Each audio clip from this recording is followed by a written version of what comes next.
one of the advantages of running the seminar series, as well as being able to invite over scholars whose work I admire and am kind of a bit of a fan of, is that it also gives us some opportunity to perhaps stand back from our everyday preoccupations of academics with these external factors like REF and putting in grant applications and teaching students, and perhaps think about a subject in which we're all interested in a little more depth. So particularly in this presentation, I want to think about perhaps some of the taken for granted, some of the givens about loneliness, using how we measure loneliness and how we think about loneliness quantitatively as a way of kind of exploring ideas about loneliness, what it means to be lonely, what we might be able to do, if anything, about stopping people from being lonely, and also a shameless self-promotion for our second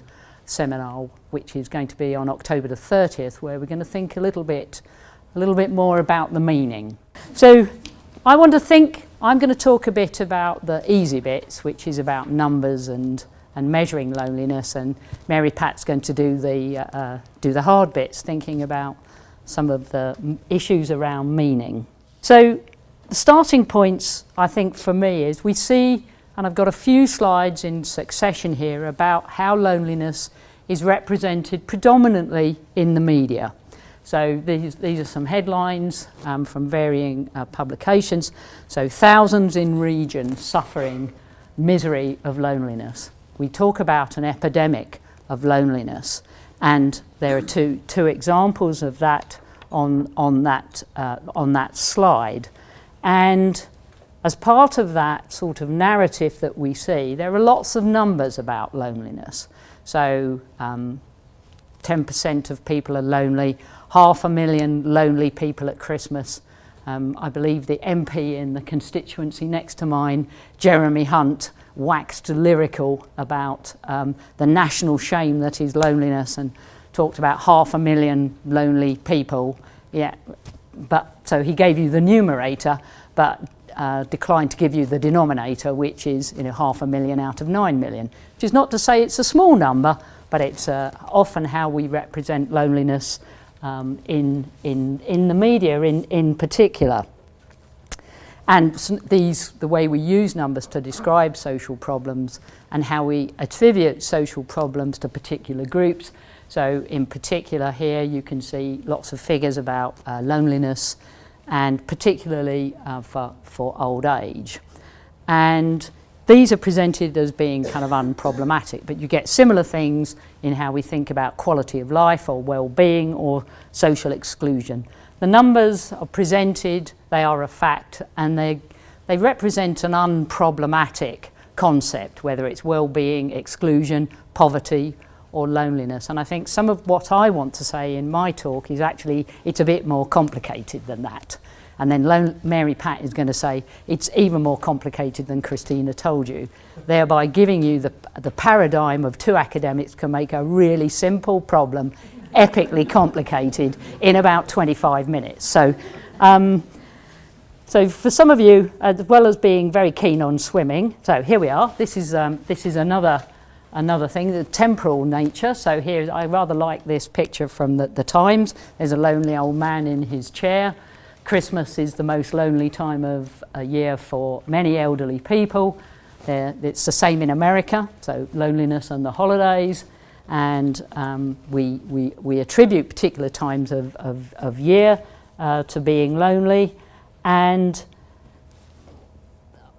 this is what I was going to say, as well as being a swimmer, amongst other things, I used to be a geographer. I had to give up because I couldn't actually draw maps. So when I went to university, you had to do it with pen and ink. And now you can do it by computer, which is much better. So you get this idea of loneliness maps where we're mapping which neighbourhoods or localities or which countries. As you can see, Britain has been voted the loneliness capital of Europe. I'm not sure by whom, and what the turnout was on that particular vote. But so loneliness has not just a social dimension, but it also has a spatial dimension. And we are given these data in a whole variety of different forms, and they're presented as being highly unproblematic, often part of this discourse about, and then what can we do with it? And I'll come back to that. This has absolutely only a tenuous link, this idea of lonely places. This is going to be seminar number 3, I think. But I liked it, it's because it's a bus stop in Shetland that periodically gets kind of dressed up. So the the right-hand side picture is how it was refurbished for the Queen's Jubilee. I'm not sure if they've refurbished it for the new baby, and that there it is in its pre-transformed state. But so loneliness is an interesting phenomenon, and I think one of the things that we want to pick up in some of our following seminars is loneliness not just as a measure of, if you say, compromised social connections, but actually perhaps other dimensions. It has dimensions around place and space and time, and we've already heard about the life course. And one of we hope to pick up some of those, and I want to just, in my little part of the presentation, perhaps remind ourselves of what measures of loneliness measure and what they don't measure, and what we can draw from that. So I've currently got really interested in the debate about the consequences of loneliness, and in many ways Jeremy Hunt and his comments about the national epidemic of loneliness and various papers demonstrating the negative outcomes of loneliness have been fabulous for my career. I've been interested in loneliness for about 25 years. For 20 years I spent talking to myself in the corner because nobody else thought it was very interesting, and all of a sudden we can say loneliness is worse for you than smoking whatever it is, 20 cigarettes a day, and all of a sudden you get a research grant. It's really, so I shouldn't really bite the hand that feeds me, but I do think it's very interested in why what has brought about this transformation, and is loneliness is loneliness an acceptable inequality that we can talk about, as opposed to poverty, which is not ideologically sound? Is it a covert way of addressing inequalities? I think I need to go away and think about that. That's a bit deep for me, but I do think it's interesting how this agenda has developed. And I have got a particular public health background, so I'm very keen on the difference between causation and association. You will be very pleased that I'm not going to give you my Year 1 public health lecture, instead of which I want to draw your attention to the rather spurious bits of research that look at the health consequences of loneliness. I particularly like this, that lonely and depressed people are more likely to binge watch television, says a study of more than 300 18 to 29-year-olds. I really love these. You've got a number and an authoritative statement, therefore it is true. And I particularly like this. Lonely and depressed people are more likely to binge watch TV, but also those with a lack of ability to control themselves. Kind of thinking, well, there you go. And I'm pleased to say that I identified 2/3 of the things that they were watching. I know what Netflix is, and I know what Grey's Anatomy is, so I thought that's a pass mark. But I think that's a very kind of we see this all the time. As a public health person, I am greatly sceptical as to whether loneliness really is worse for you than smoking.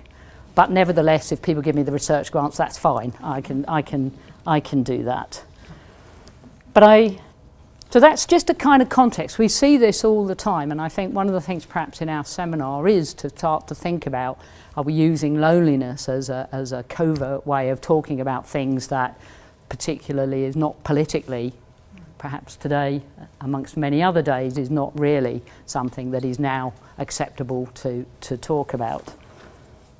But I also want to think as well, and this is where I want to spend a little more time, is when we're talking in many of these, particularly research studies, increasingly in policy and practice, and in a lot of these studies of the consequence of loneliness, what are we measuring?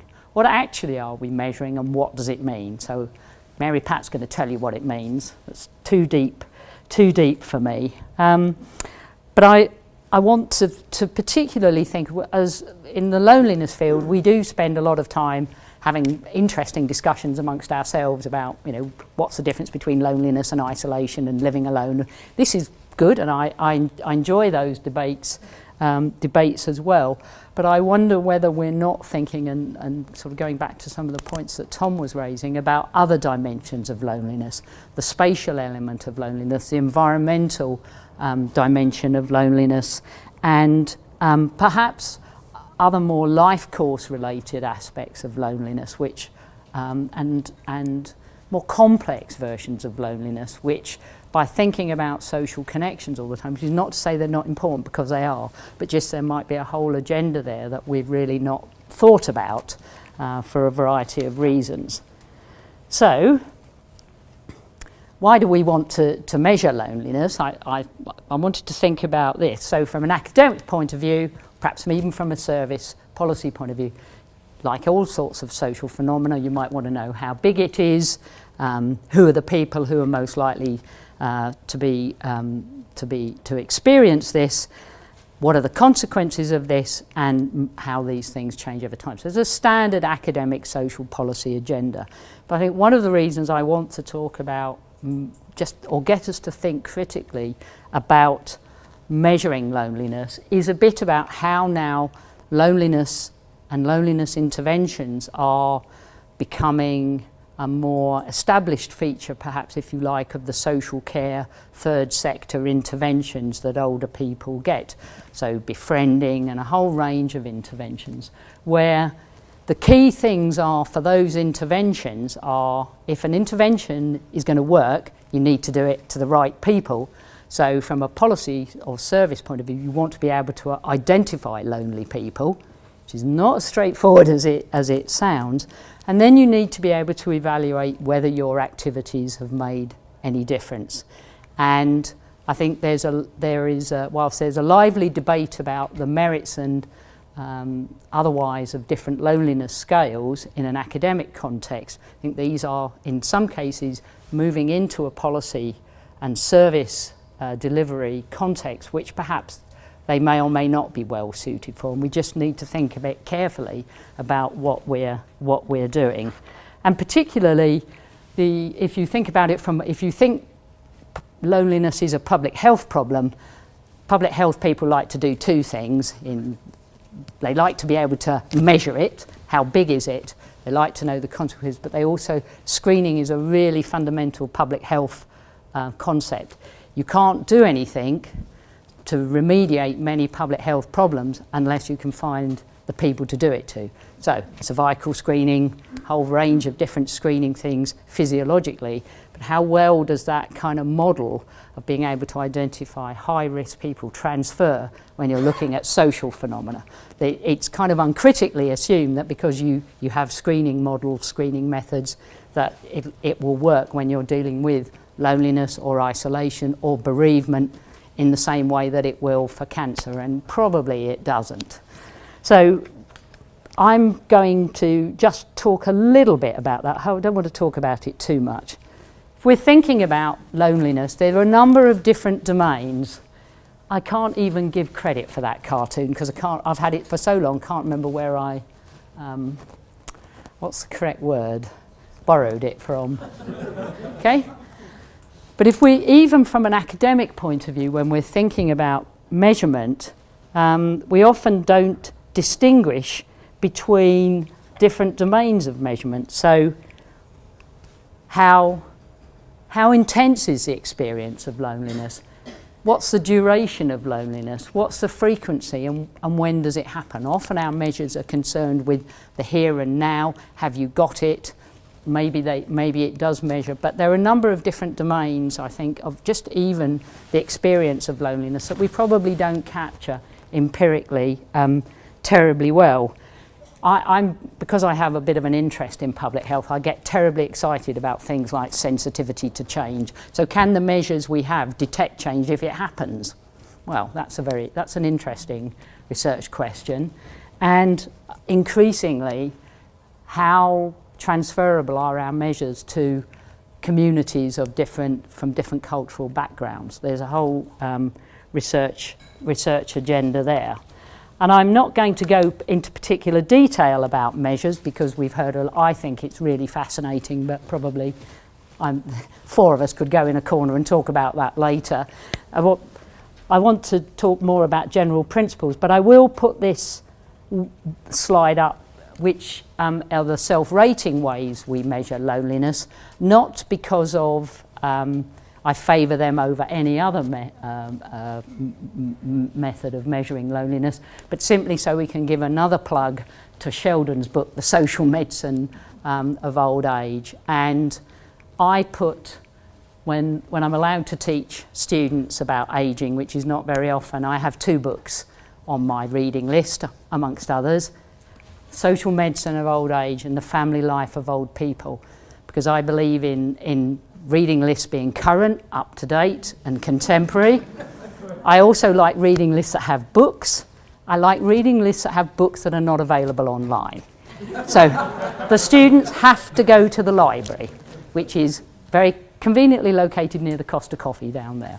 But I think Tom is right. There are some really classical books about not just loneliness, but about the experience of growing old that certainly merit revisiting by new generations of scholars. I'm a Peter Townsend groupie, if that's a politically acceptable thing to say. I've been to the ESRC data archive. I've seen the questionnaires used in the family life of old people. I can't tell you how thrilling that experience was. It was fabulous.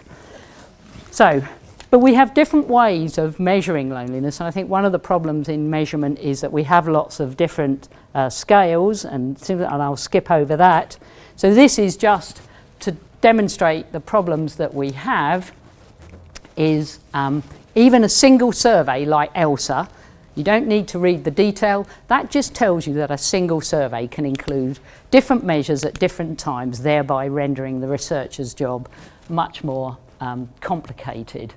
And this is a suite of questions that we use all the time and kind of demonstrates what is good about this. Have I got a pointer? What is good about this thing? It's one of the few places that asks a question about loneliness. So I often feel lonely in this area. One of the few surveys that actually ask people to think about loneliness in the context of where they live and not out in a sort of decontextual fashion. And I particularly love, this is a survey that is mirrored by Tilda and the Irish Longitudinal Study of Ageing, a whole suite of them run by out of the National Institutes of Health in America. And I particularly love one of the questions. So bear in mind this survey is used in Korea, China, India. How often do you feel in tune with the people around you? And this, I think, demonstrates quite a lot about perhaps some of the measures we use for loneliness. They're rather culturally specific. Okay, so because we have different measures, we can get different answers to the size of the problem. And people spend a lot of time saying that's the wrong answer. I think we just have to accept there are different answers from different ways. So if you ask people a self-rating question, in ELSA, you get 13% categorised as lonely. If you ask them if they feel lonely in the area, you get 15%. And if you use the scale that was up previously, you get 21%. So the different ways you answer the question, ask the question, gives you slightly different answers. But if you're thinking from an intervention point of view, that's not entirely helpful, because it isn't like, so when we're trying to make parallels with public health and public health based interventions, I overstate my case somewhat, but at some point there is an objective measure of you have cancer. With loneliness it's much less, there's much more contest. And I just only want to spend a little time on this to further develop this idea that different answers will give you, different questions will give you different answers. And this is, in public health, we're very interested in screening. And generally in public health, you have a gold standard, which is your diagnosis. So you're depressed or you're not depressed. You have cancer, you don't have cancer. Or I overstate my case for the point to make the point of, if we're going to apply loneliness measures in real world service delivery and screening context, we have to know how good they are. So first of all, is there an objective measure of loneliness? Well, I don't know, some people might think there's a genetic marker that might give it to you. Some people will say brain scans, but basically there isn't. And this is just comparing people who said, I'm lonely, yes or no, on the self-rating scale, with how they're categorised in a free item scale. And all it is the only point I want to make, and this is why services services for loneliness are always going to be challenging. If you ask people the question, are you lonely? You get 586 people say, yes, I am. So let's say that's the gold standard for sake of argument. If you use the free item scale, then you get 412 people out of the 586 get the same answer. So basically, there's a 70% agreement, which means that 30% are, inverted commas, misclassified. And the only point of that slide is to demonstrate the problems of applying some of these tools in practice. They are great for academics and they're good at population level, they're great at demonstrating change, but when you actually want to try and use these things in the real world, they inverted commas, misclassify people. Which means we're going to spend a lot of our time working with people who aren't lonely at all, and quite a lot of our people who are lonely are going to be missed. So it's just to not take the public health parallel too far. Okay, I'm going to miss that out because Tom's very kindly covered that for me. But we know from longitudinal studies that there are if you follow people up over time, there are a number of different groups. There are people who are the people we like, they're consistent. They're never lonely or they're always lonely. We like those people. People who can live their lives for the convenience of social researchers are greatly appreciated. And there are people, then we have people who move in and out of loneliness. So for some people, loneliness gets better. For other people, loneliness gets worse. And then there's always that kind of irritating group who just can't make their mind up and kind of flip in and out. Now, the point of presenting that is we spend a lot of time. So here we are. On the left-hand side, from the previous slide, there were 13% of people said, I am lonely, when you asked them in the wave 5 of ELSA. That's great. But what the data underlying that means is, of that under that 15%, there are at least, there are 3 or 4 discrete populations. There are people who've always been lonely. There are people perhaps so there's a third of people who've always been lonely. In every wave of the survey, they've been lonely. We like them, they're consistent. But they're probably different from the people at the bottom, because at that survey wave, around about a quarter of people were people for whom this was a first experience of loneliness. And the point, again, from a service provision point of view and understanding loneliness, that when we say 10% of people are lonely, or 15, or whatever the number is, we present it as a homogeneous group. But actually it isn't. Within that 15%, there are people for whom loneliness has been a lifelong experience. People who are new into loneliness and people who are on the way out. And so if we're thinking about interventions, if we're thinking about risk groups, if we're thinking about outcomes, it's much more complicated than simply saying people are lonely or not lonely. There's a whole trajectory. And so perhaps when we're talking about lonely people having higher mortality, perhaps it's the people who've always been lonely who have the high mortality, or perhaps it's the people for whom loneliness is a new experience have the high mortality, and it's just so there you are. I've made it much more complicated, that we just need to be aware of what that single number means and the complexity that underlies it. And now Mary Pat's going to go one stage further, perhaps. So Christina said I could give you 2 messages. And so I'm going to give you 2 messages, although she went over time, so mine are going to be quicker than the messages that she gave you. And I apologize for some of you in the audience who have heard, have seen some of the quotes I'm going to give you today, because I did use them in a previous presentation, but they're so important, they're worth hearing again. But the 2 messages I want to give you today is that when we begin to speak to people about loneliness, it becomes even more complicated than what we know when we survey them. But then on top of that, not only is it difficult to survey them, but it's equally as difficult to talk to them about loneliness. Okay, so the challenges are no less. What it does is add to the complexity. And I'm glad to see Jenny nodding, because I know she's been talking to people about loneliness too, and will agree that it's equally as difficult to talk about it in a qualitative way as to measure it using a survey. And just to begin with, this is a participant from 2 studies that we've conducted here, telling me this. I think it's something that's a very difficult thing to quantify.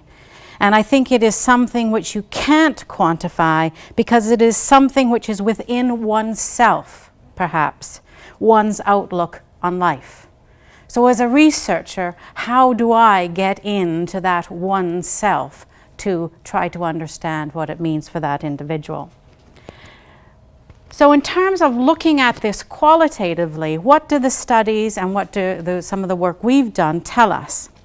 Well, first of all, it's very difficult accessing something that is very private in one's life. It's very difficult as a researcher to go in and talk to somebody about something that they consider to be very intimate. And for some people, loneliness is.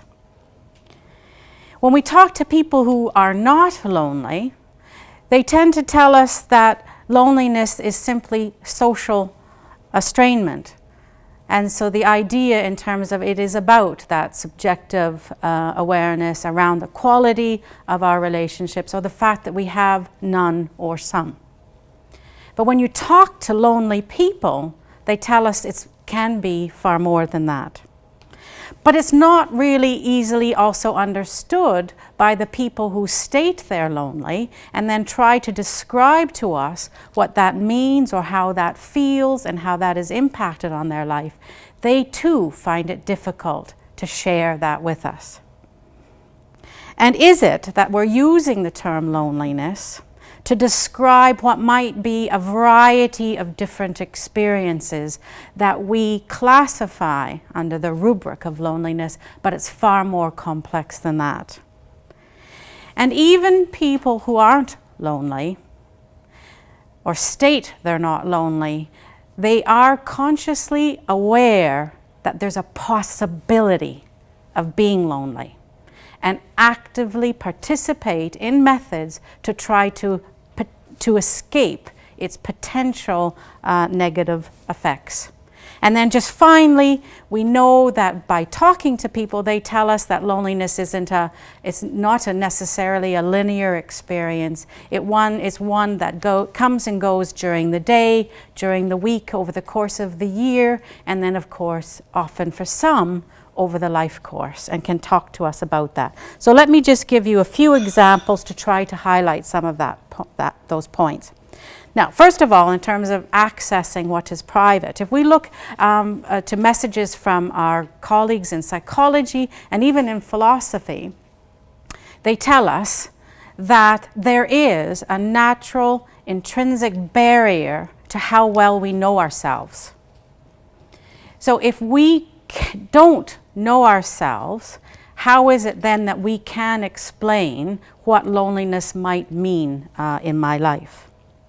And even if we know ourselves and understand ourselves as being lonely, our colleagues also tell us that it's a message that we will never be able to totally convey. That the meanings of that experience are something that are too difficult to articulate. And even if we begin to articulate them, our visitor can manage to visit for a moment, meaning the person we're trying to explain ourselves to can visit a moment but can never stay. They will never stay with us in terms of understanding that. And then that very first point, and we all know that, there's a lot of stigma around loneliness in itself. And so people, to protect themselves, often will not admit its importance or relevance within their life. My second point in terms of understanding it is as a problem that's connected to our social lives, and our non-lonely participant tells me if I was lonely, I'd go and visit some friends, and that's what I would do. Go out for a stroll, meet people and have a chat, so you don't really have to be lonely. In my opinion, loneliness, it's brought on a lot by people themselves. And if you get lonely, it's because you don't go out and meet people, you don't go out and visit, and so forth. So the message being that this is something fairly simple, fairly straightforward. It's a problem that you bring on yourself, and you simply extend your social network, and the loneliness will go away. But if we then begin to speak to people who classify themselves as being lonely or as experiencing loneliness at some points in their life, it does begin to get more complex.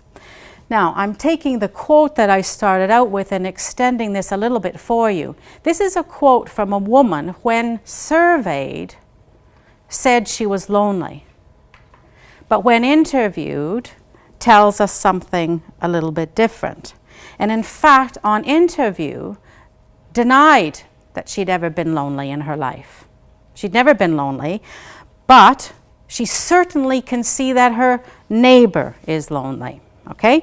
So she's telling me it's difficult to quantify, that it's something within oneself, yet she can tell that her neighbor is lonely. So it's sad for her because she's obviously feeling very lonely, although she wouldn't admit it. She herself is just done that for me.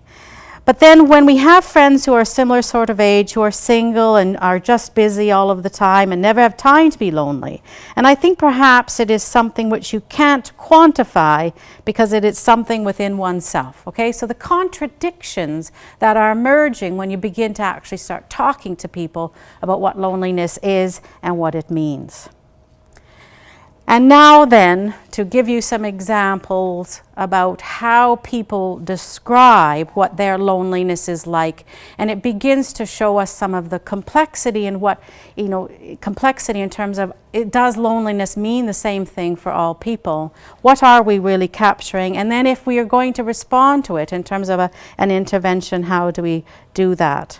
Now this one strikes me as something relevant to Tom's talk around a social exclusion. So when I go out and I say to my daughter, well, at my age, I can be eccentric. I can do what I like, and nobody minds because you're old. Poor old dear, she's going a bit gaga. If I'm standing in a shop window and there's another older person standing, facing the window too, I tend to comment on what's in the window, try and start a conversation, and people respond. There's someone in a similar situation to me looking in the window and seeing an older person.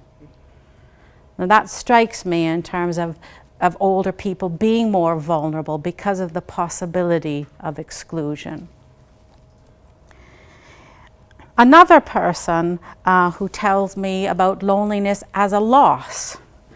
I've got everything, but I haven't got enough. If you love somebody for that many years, it's a very lonely life. And it's there every minute of the day, and it never gets any better. I don't know what it is. It's just one of them things for me. It's something as, what can I say? Let's put it down to loneliness of the heart. And that's it. Everything I touch, everything I do, she's there. And this is a man who had lost his wife within the past year and is grieving that loss. So for this man, is it grief or is it loneliness, or is grief and loneliness the same thing, different things, and so forth? So he's talking about it in relation to a loss. I talked to another woman. This was a very high-achieving woman who had retired. And she's describing her loneliness as intellectually I get down. So she's talking about it from an intellectual perspective. I can understand it's a very different kind of loneliness with friends of mine that they've had when their husband or wife died.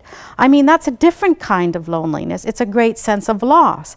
But I don't think if I feel lonely, it's a sense of loss. So there's something intellectual that she's trying to capture in terms of what it means for her. And then this is a woman who claimed to have various different periods of loneliness across her life, and she captured it in another different way. I suppose in an awful lot of people it could be soul destroying to be that lonely, to be on your own with no one to talk to, nobody to care, and nobody to care for. I think that's quite a big part of it. There's nobody to care for. She's not talking about being cared about, but to care for. They've all got someone taking care of them, you know. I have never been so desperate as to want to not live anymore. I fortunately haven't got to that stage, but I am a lonely person. And it's a cold place as well, a real cold place. I don't know what else to think about it. So she's giving me temperature rather than a loss, or rather than an intellectual engagement with it. And then finally, this is a gentleman who, in this interview, tells us a nice story about distinct periods in his life of loneliness. Loneliness as a youth, trying to make friends, trying to build a network and be in the in gang at school. Another period of loneliness when he went off to university, and Tom has captured some of this in terms of stages in life. And then now another lonely period in life when he's lost his wife. So sometimes I think to myself, why do I describe myself as lonely when I've got, this is a woman, a super husband who's very, very good friend, but I can still feel lonely. So she's socially connected with family and a husband, but still feeling lonely. And so even in that type of relationship. So then starts to tell us, well, you mustn't mind if I cry. I think when you're in that situation, you've grown up in a kind of life, and you've grown up in a situation where you always feel comfortable. You kind of feel like a whole person. So she's now talking about a whole person, and the absence of not feeling as a whole person living in this country. So she's a migrant from Australia. So I've left part of myself behind. So only part of her came to England. Part of her was left in Australia. Because I know when my friends come here, friends from Australia, and after they've gone, I think to myself, I felt so happy today because I just felt as though all of me got joined up. Okay, so another different type of expression in terms of thinking of herself as a whole, and different parts and her connection back to her homeland. In terms of those people who we interviewed who don't rate themselves as lonely, there is an awareness of the possibility of its presence. And sometimes a lot of anxiety about the fear that a loneliness will take over their lives. And so in this case, a gentleman is telling me, I could just always go up and walk and talk to the girl, the sisters, or go and talk to Sam and Catherine.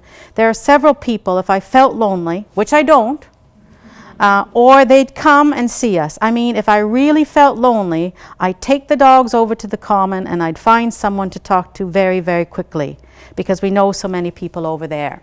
So that fear about being alone and needing to escape the possibility of loneliness coming into his life.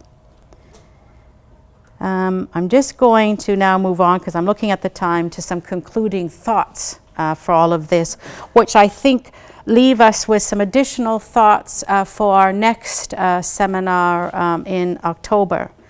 Now, let me start with the picture. For parents or grandparents in the room, do you recognize this picture from the children's storybook Lost and Found by Oliver Jeffers? Some nods. It's a wonderful little storybook about a young little boy who wakes up one day, opens his door, and finds a penguin at his door. And he spends days and days thinking about how he's going to get that penguin back to the South Pole, where he thinks the penguin has originated from. And so he finally builds a little boat, and he spends days and days crossing the seas to get to the South Pole to return the penguin to his home. He puts the penguin onto the shore, and he then sails away, and he looks back at the penguin and he says, well, the penguin still looks sad. He must be lonely. Because there was no other penguins you could see in the picture. So he sails back to the South Pole, picks up the penguin to return him back to his home so he has a friend. Now for me, what's interesting in that is that, again, we're talking about loneliness in relation to social strainment, but we're introducing the concept to children even under the age of 5. A concept that is important enough or interesting that a child is going to even engage in that concept from an early age and engage with it in terms of not having friends or not being socially connected. So the point in all of that story, and you should read it because it's very cute and it's very easy to read because there's only like 4 sentences in it, is that we're introducing the concept to young children. So the start of life, the concept of loneliness is introduced to us. So in terms of some concluding thoughts from some of the messages I was permitted by Christina to give you today, is that our study of loneliness has often been a focus on social connections, isolation, and being alone. And is loneliness far more than that or not? And so how do we understand it if there's something in our empirical work that's not quite capturing what it might mean for people? The fact that it does have unique meanings for people when you start to talk to them.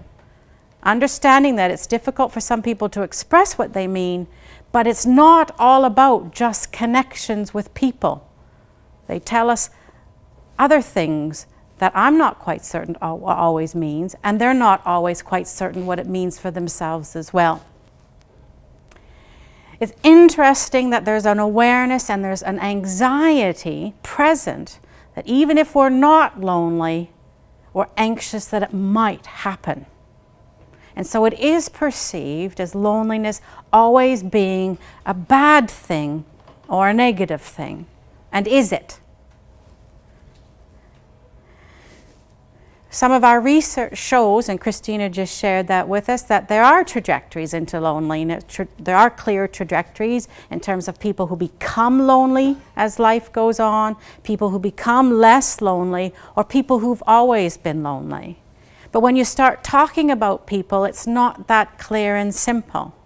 There's moments of loneliness, there's days of loneliness, but it changes from minute over the day, over the course of the week, and over the course of the year. The language of loneliness, I've already mentioned that. Do we really understand what we're saying when we use the term lonely? And then finally, if we're going to research it or we're going to do something about it, can we really access it in terms of what it means in people's lives? Can we access it quantitatively? Can we access it qualitatively? Or we're trying to access something that maybe not be accessible? That's it.